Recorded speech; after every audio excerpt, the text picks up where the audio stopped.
Let's prepare on the TNTRB Polytechnic Exam 2012 Civil Engineering question paper. Question 91. When consolidation of a saturated soil sample occurs, the degree of saturation becomes what? Okay.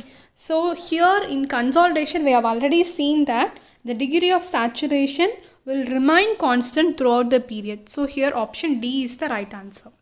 Question 92. The degree of compaction obtained in the field is measured by which method? So it is measured by the relative compaction.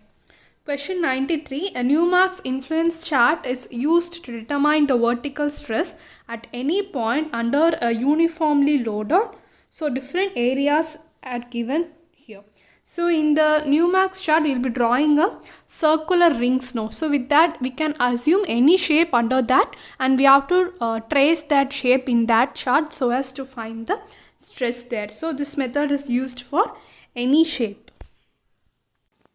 Question 94. Following diagram is the effective stress distribution diagram for what? So this is the diagram actually given in the question paper. Okay. So here up to a depth, that is some Z1, here on point is there, here on point is there. So this depth, a single line is only given, and after that the effective stress increases gradually to up to the bottom. Okay. So when this condition occurs means it occurs in the submerged soil mass, option B. So this we have already studied in the effective stress concept of the soil mechanics. So if some river or if some water bodies is present above the soil surface means the diagram will be like this only, so that the soil is in the submerged condition. So I'll tell you again that is effective stress is actually what means it is sigma minus U, that is the total stress minus pore pressure. So above the soil level, so this is your ground level, no? So above this ground level, when the water is present, you can assume that 2 meter water is present means what happens is the stress, that is the total stress, is also 2 into the unit weight of water, and pore pressure is also 2 into the unit weight of water. So it will be cancelled, and so that effective stress along that area will be 0 only. So in some objective questions they will be asking like this, that is at a certain time there is 2 meter water in the river, and after that it has been increased to 5 meter water. Now what is the change in the effective stress, like that? So the water level above the ground level doesn't have any changes in the effective stress. So this you should be very clear, and here this diagram represents the submerged soil mass. The next 5 questions are mathematics, so I'll be leaving that and we will be studying the mathematics together after completing all the civil engineering part questions. So now I'm moving directly to the 100th question, that is the error in the trapezoidal rule is what? So it will be in the order of H square. Option B is the answer.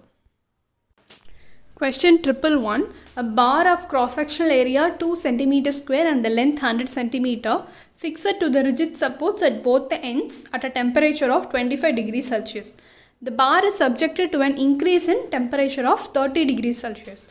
If the coefficient of the linear thermal expansion of the material is 10 into 10 power minus 6 per degree Celsius and Young's modulus is 2 into 10 power 5 Newton per mm square, the stress of the bar is what? Okay, so the stress of the bar, actually the formula is alpha into T into E. So this cross-sectional area, length, that and all is not necessary here. Okay, so let us take this alpha, that is the thermal expansion of the material, and T is nothing but the change in the temperature you should take. So here it is changed from 25 to 30, so 5 degrees Celsius will be your change in temperature, and E value they have given here. So when you multiply alpha into T into E, you will get 10 Newton per mm square. So here option A will be the right answer.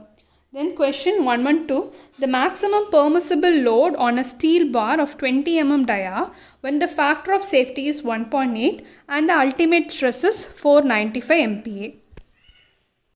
So here the stress and area is given, so we can directly multiply it to find the load. So stress is 495 MPa and area is pi by 4 20 square. So 20 is the dia given. So you will be getting 155,430. But in addition to that, you should divide the load by the factor of safety.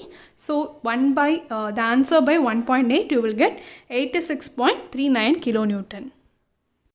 So here option B is the right answer.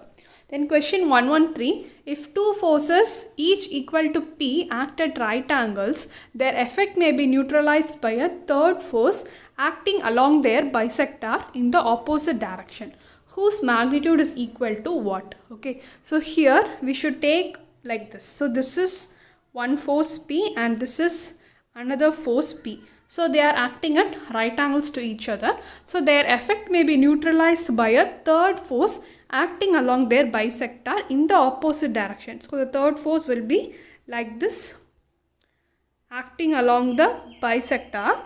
So we should find the magnitude of this value. Okay, so this vector. So here they have given that it is neutralized, that is the P along both the direction is neutralized by this force. So for finding this, we should find the representation of this P vector along the bisector. So it is in bisector means the angle here is of 45 degree and 45 degree there, because it is a right angle, and the bisector it divides in the center, so 45 and 45 here and there. So this P can be resolved as P cos theta and P cos theta. So that P cos theta plus P cos theta should be your resultant, or the third force they have given. So that should be your addition of P cos theta plus P cos theta. So it is P cos 45 plus P cos 45. So you will be getting cos 45 is nothing but 1 by root 2. So you will be getting 2P by root 2. So it is root 2P. Option C will be your right answer. So question 114, in a bar shown below, the force in the part AC is what? So we will be seeing many sums similar to this, but in that cases the forces will not be given like this in the middle. So this one is somewhat different from the other sums. So here A and B are fixed supports, and at C we are given a 100 kilonewton and the length is alone given, that is 600 mm and 450 mm here. So with this, let us find the answer. So if you take this, as the support A and B are fixed, the elongation in both the sections will be equal. So this is one case we should know.